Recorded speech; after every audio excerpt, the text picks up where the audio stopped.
Pankaj Tibrewal is with us, Senior Executive Vice President and Fund Manager Equity at Kotak Mahindra Asset Management Company. I mean, the folks over at Kotak have been warning of the euphoria in the mid and small cap space, Pankaj. So, well advised consistently for some time now. But just comment on what we saw on Monday. Were you surprised? That question, who sold? Because you get the net flow numbers, and both FIs and DIs did not. So if you want to just start there, go on. Good morning, Prashant. If you remember our last interaction, many of the data points have been suggesting that the valuation of small cap and micro caps have been in a frothy zone. And if you look at the breadth from the day the first crack happened, which was 12th of September, the breadth has been extremely poor. And that was also witnessed in the month of September, that the median stock return of small cap index was negative, whereas the index was positive. So the rally was getting narrower and narrower. And on Monday, it was the worst breadth of 2023, where almost 1,200 plus stocks had 3% plus kind of a drawdown. So I think the breadth is getting a little worse. And these are the first indications that people are kind of worried on this small cap, micro cap, and mid cap universe. The other data points to watch out is that the large caps have become much more reasonable. And if you look at any data points, either be large cap universe to GDP or large cap universe to overall market cap ratios, I think all of them are suggesting that they are in a reasonable valuation zone compared to mid and small cap category. The third data point, if you look at since September 2021, the large cap universe is up by almost 13%, the market cap. And if you look at their aggregate profit growth, it's up more than 40%. So there has been a derating in the large cap. And almost in our calculation, more than 40% of Nifty stocks have not participated from the run from 15.5, 16,000 to 19,000, which provides cushion on the downside. So we believe that at this point of time, there are few lessons which one needs to implement from the past cycles of 2007-8, 2017-18, that one must not ignore quality. I think quality anchoring at this stage is extremely important. Broken balance sheets, broken businesses should be avoided. Leverage should be avoided at any cost. Also, one should be in the market in stocks, and stock selection should be very selective, where there's earnings visibility and predictability, and making sure that asset allocation is the way to go.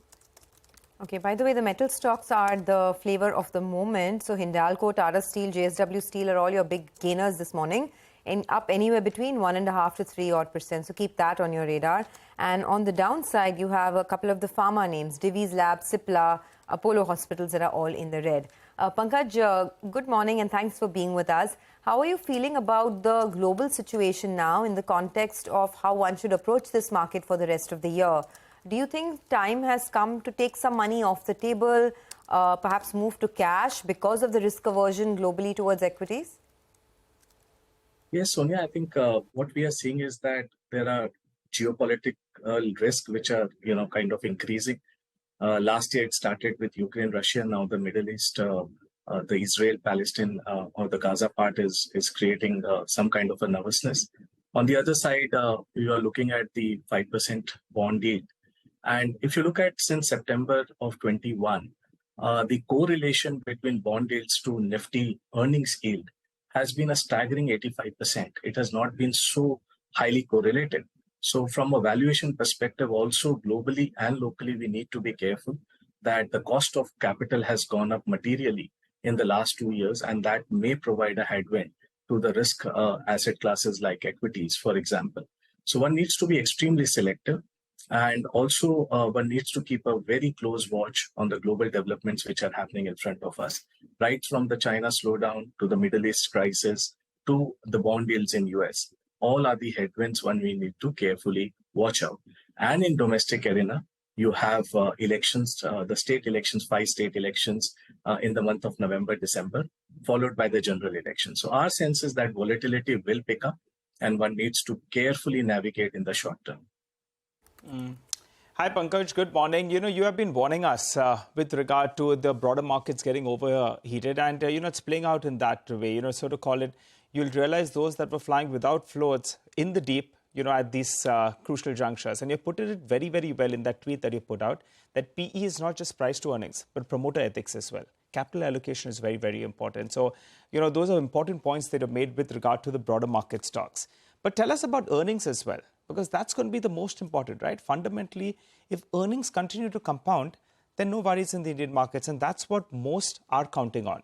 How has earnings season panned out? And do you think that mid-teens earnings growth on the Nifty stocks is at risk? Good morning, Nigel. On the earnings side, if you look at the NSE 500 universe, which we track very closely, till yesterday, 90 companies have reported. Out of that, 62 are non-BFSI and 28 are BFSI. And these 28 companies have reported 40% earnings growth, whereas the non-BFSI, the 62 companies, have reported 18% earnings growth. And on an aggregate basis, these 90 companies of NSE 500 companies have reported 28% earnings growth. And the clear sign is that lower revenue growth, but we have seen margin expansion.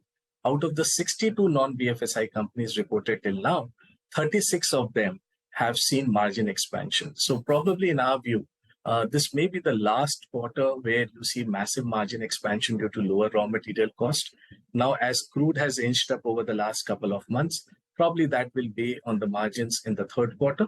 But still, we will see year-on-year margin expansion even in the third quarter. So our sense is that the mid-teens earnings growth on Nifty probably looks to be a reasonable ask.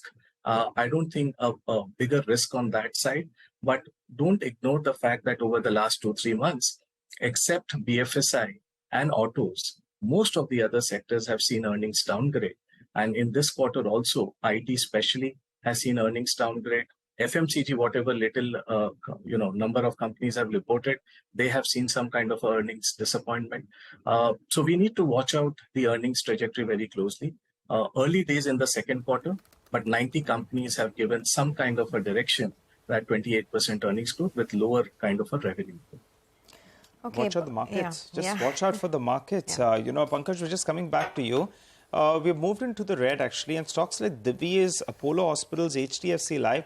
Just get some of these intraday charts up for you on the screen. The Nifty has moved into the red. The mid-cap index has moved into the red as well.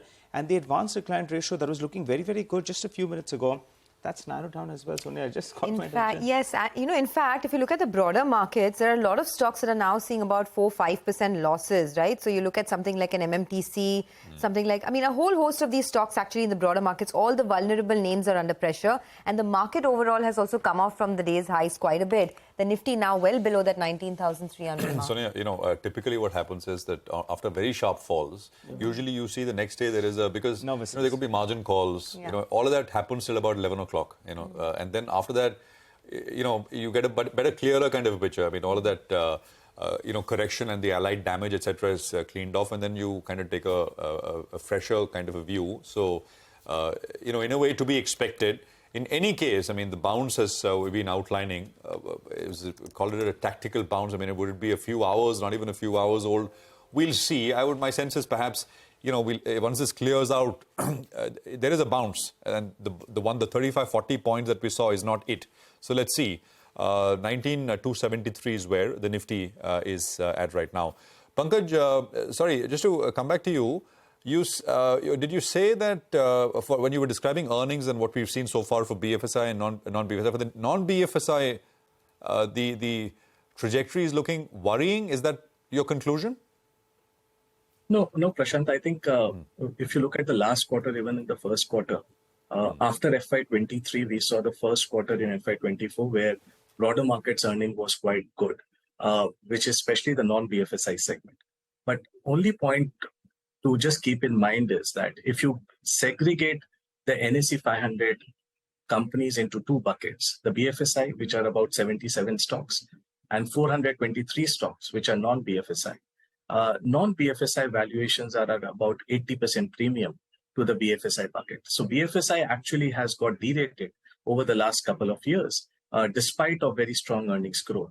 And when you kind of bucket it out into two different parts, non-BFSI and BFSI, you kind of understand that a lot of market is pricing in a very sharp earnings growth. So one should be, kind of careful in that way that the expectations are very high running into the second and the third quarter results for the non-BFSI space. But having said that, early days still, only 90 companies of NSE 500 companies have reported. Earnings have been good, 18% earnings growth in line with expectation. Let's watch out for the remainder of the earnings season. Okay, by the way, the mid-cap index is selling off quite rapidly now, so don't lose sight of that. 100 points gone on the mid-cap index already, and lots of individual stocks in terms of both volume and price action on the downside. So, if you look at something like a Vodafone, it's down 1.5%, Zomato is down 1%, Bajaj Hindustan is down 0.6%, and lots in the infrastructure space like BHEL as well under pressure now. Pankaj, how are you feeling about IT post the earnings that we've seen so far? Would you put any fresh money to work here, or are you still cautious on this sector? Sonia, as expected, I think we have seen earnings downgrade in the second quarter of most of the large IT companies who have reported. And the outlook also for the remainder of the year doesn't seem to be inspiring. However, the only positive is that the order inflow continues to be strong, and which gives up hope that FY25 could be a very strong year in terms of growth compared to FY24. So over the next 3 to 6 months, we'll scout for opportunities out there. And we believe that 25 is the year one should be playing for IT. And there, I think if valuations have become reasonable, we would look to reduce our underweight, which is there across most of our portfolios in IT right now. Okay, all right. Pankaj, final question before we let you go. We are going to be approaching state elections and the general elections as well. And rural India has been struggling a fair bit. Do you think, since the government is likely to try to boost that part of the economy up, would you play some of these names, maybe the consumer names, I don't know, the two-wheeler names, some of them have already done quite well? So, Nigel, if you look at the data points, at one point we were worried about the monsoon progress. But somewhere the monsoon has ended at about 95% to long-term averages, which is not bad. The only worrying point is that the water reservoirs are at about 73-74% compared to last 10-year averages of about 90%. So that may have some impact on Rabi crop. So just keep that in mind. However, if you look at the past data, 6 months before the election, 6 months after the elections, actually the money gets spent at the ground level. And don't forget, this time there are two more things. The festivity has been pushed to the third quarter, which was last year in the second quarter.